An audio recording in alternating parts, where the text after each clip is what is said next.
Bonjour, Martin Vertier, producteur chez 5 à 7 films. J'ai eu le César du court-métrage documentaire et je suis au lycée du Grésivaudan pour un César à l'école. Je suis très impressionné de vous voir là. Je suis évidemment très ému aussi un peu de venir dans cet endroit que je connais bien, que j'ai pas mal pratiqué. J'ai passé toutes mes études à Grenoble. J'ai fait 2 ans de classe prépa lettres à Champollion. Après, j'ai fait 1 année de fac à Grenoble en philosophie.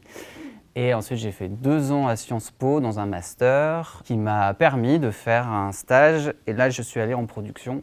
C'était une société qui s'appelait Les Films du Poisson. C'est les producteurs de la série qui s'appelle En Thérapie. Ils ont fait beaucoup de films d'auteur. J'ai fait 6 mois de stage et puis ensuite je suis rentré dans la société et j'ai fait 7 ans dans cette société. Et là, j'ai vraiment tout appris. J'ai appris ce que c'était qu'une société de production, qu'est-ce que c'est qu'un plateau, qu'est-ce que c'est qu'une post-production, qu'est-ce que c'est que les institutions qui pilotent tout ça, qu'est-ce que c'est que les différents acteurs du secteur. Et puis, le travail sur les films aussi. Lire un scénario, regarder un montage, faire des choix stratégiques, artistiques, de production, monter un financement de film, la comptabilité dans une société de production, les aspects juridiques du droit du cinéma. Mais tout ça, c'est des choses que j'ai pas appris à l'école. J'ai tout appris sur le tas. Et puis en 2014, donc j'avais passé 7 ans dans cette société qui était un peu pour moi devenue une espèce de famille. C'est bien, c'est très rassurant, c'est très chaleureux. Et puis j'avais un petit peu quand même aussi au fond de moi, qui grandissait, l'idée de moi-même produire des films. Pour produire, il faut monter une société. J'avais compris ce que c'était que la gestion d'une société pendant tout mon travail au Film du Poisson. Mais à nouveau, c'était apprendre en faisant. J'ai rencontré quelqu'un qui est devenu mon associé dans la société. Donc là, 5 à 7 films, ça a été créé en 2015. Depuis, on a produit une quinzaine de courts, 2 longs métrages. On est en train d'en produire 2 autres. Ce qui me définit aujourd'hui en termes de production, c'est ce qu'on appelle le film d'auteur.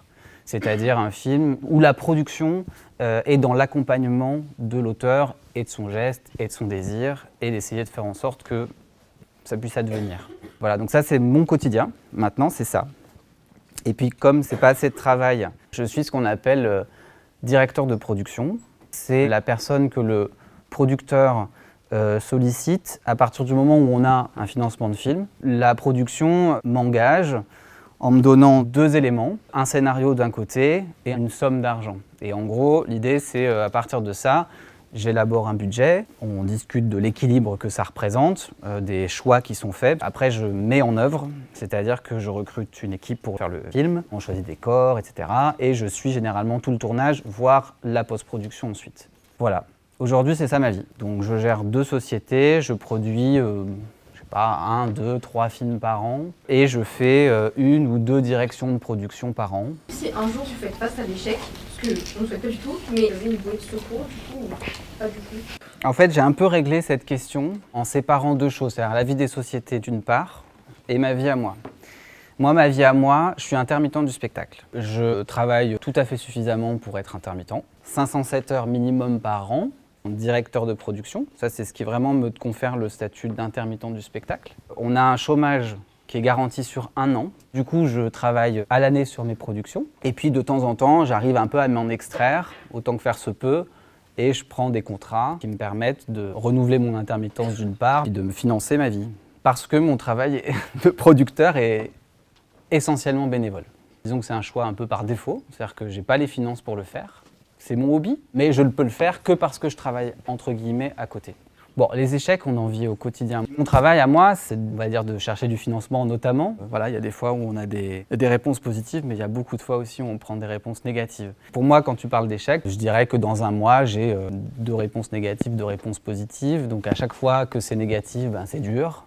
Et puis on a des réponses qui sont positives, on remonte la pente, etc. Donc moi, je fais ça en permanence. C'est assez dur. La force aussi que j'ai peut-être par rapport à d'autres, je ne cherche pas à faire de l'argent avec les films. Je ne me mets pas en risque d'argent. Et faire le lien avec le court-métrage pour lequel vous avez été scénarisé, peu importe, chez court-métrage. C'est une cinéaste qui est américaine. Elle voulait travailler sur l'histoire de Maria Schneider. Tout simplement, elle était tombée sur l'interview de Maria dans une émission qui s'appelle Cinéma Cinéma. Elle évoque des choses qui ont fait le débat public ces dernières années. Et c'est le principe même du film, c'est comment est-ce qu'une émission et un discours qui date de 30 ans Comment est-ce qu'il résonne aujourd'hui? Comment est-ce que c'est possible que pas grand-chose ait bougé? Ça, c'est la première chose.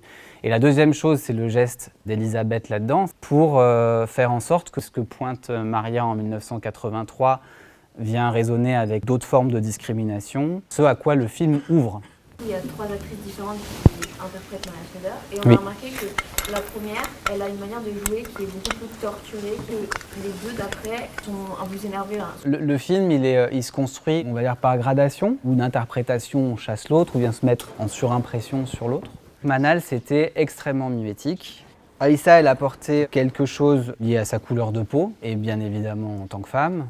Et Isabelle, je crois qu'il se passe un peu autre chose encore. C'est une personne qui est transgenre, et donc je pense qu'elle-même, c'est des choses qui résonnent avec un certain nombre de choses qu'elle a vécues. C'est un autre visage, c'est un autre miroir de Maria. Voilà, toutes ces femmes sont des miroirs, quoi. Ce qui me touche, je crois, beaucoup, c'est la façon dont le film avec Isabelle Sandoval à la fin, bon, déjà, elle dévoile clairement l'objet du viol, mais elle est aussi dans un jeu qui est beaucoup plus intérieur, qui est plus de l'ordre du documentaire que de l'interprétation et de la réinterprétation d'actrices. Et voilà. Je les ai trouvés très attentifs, parce que j'ai beaucoup parlé. Ils m'ont semblé très curieux par rapport au film déjà. J'ai eu le sentiment qu'ils découvraient un peu un monde quand même.